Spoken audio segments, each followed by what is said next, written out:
وَمِن شَرِّ حَاسِدٍ إِذَا حَسَدَ, یعنی کہ جو انسان حسد کرتا ہے تو اللہ رب العزت اس میں بھی انسان سے فرما رہا ہے اے میرے بندے جو حسد کرنے والا ہے اس سے بھی پناہ مانگ لے تاکہ تیرا معاملہ اس کے ذریعے کبھی ختم نہ ہو جائے.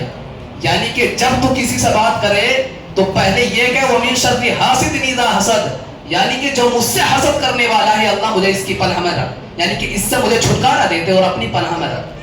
تو حضرات دیکھیے حسد بہت خطرناک بیماری ہے, اور حسد تو یہ اتنی خطرناک بیماری ہے کہ یہ انسان کو ایمان قبول کرنے بھی نہیں دیتی ہے. حضرت ابراہیم علیہ السلام کی کتنی اولاد تھی؟ میں آپ کو بتاؤں 2 اولاد تھی. ان کے ایک بیٹے کا نام تھا اسحاق, دوسرے کے بیٹے کا نام تھا اسماعیل. اسحاق علیہ السلام کی اولاد میں جتنے نبی آئے ان کو بنی اسرائیل کہا جاتا ہے. یہودی عیسائی اسی قوم کے لوگوں کو کہا جاتا ہے, انہی کو بنی اسرائیل کہا جاتا ہے. جب ان میں انبیاء اکرام آنا اسٹارٹ ہوئے, شروع ہوئے, تو نبی ہمارے جو آئے ہیں وہ اسماعیل علیہ السلام کی اولاد میں آئے ہیں. تو اب ان کو کیا حسد ہوا؟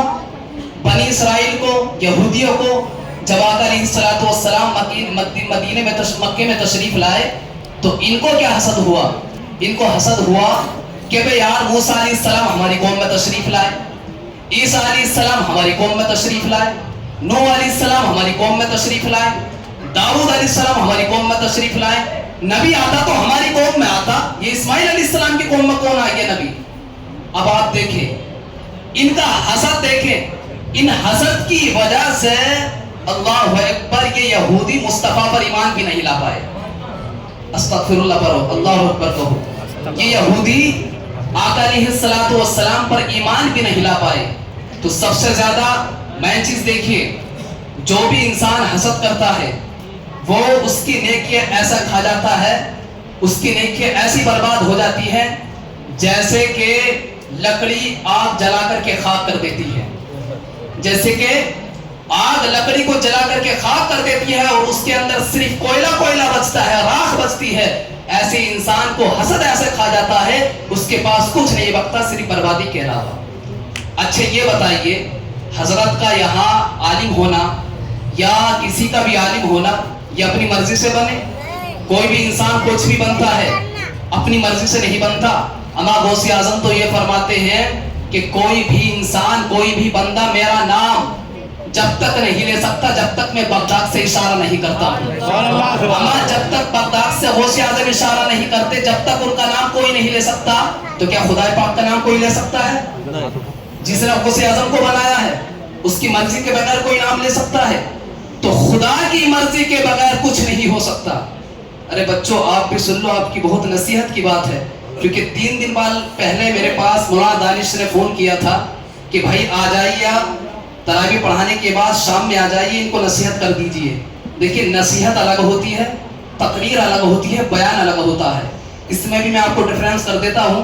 تقریر بولتے ہیں دلیل سے اپنی بات کو ثابت کرنا, اور بیان بولتے ہیں معافی ضمیر کو ادا کر دینا اور سمجھا اور سامنے والے بندے کے ذہن میں اتار دینا.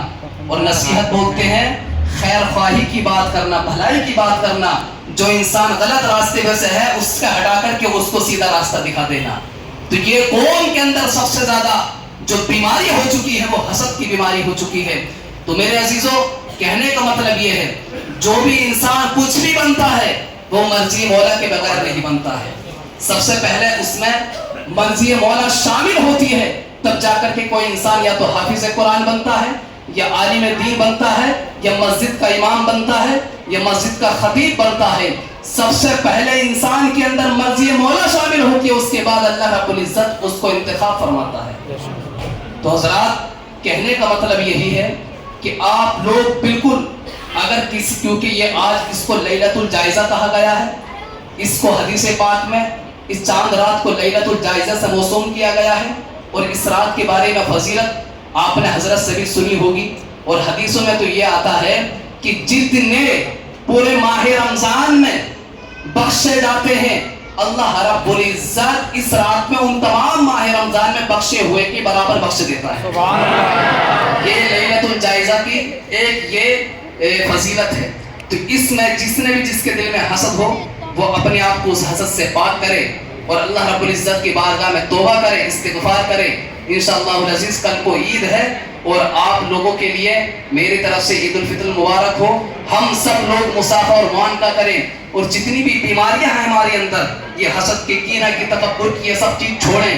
کیونکہ حضرات ہندوستان کے سب سے پہلے پردھان منتری پنڈت نہرو نے کہا تھا کہ اگر انسان چنگیز کا کردار نہ اپنا کر کے عمر کا کردار اپنائے گا تو وہ اس دنیا کے اندر, اس ہندوستان کے اندر فلاح و محمود کی راہ اختیار کرتا رہے گا.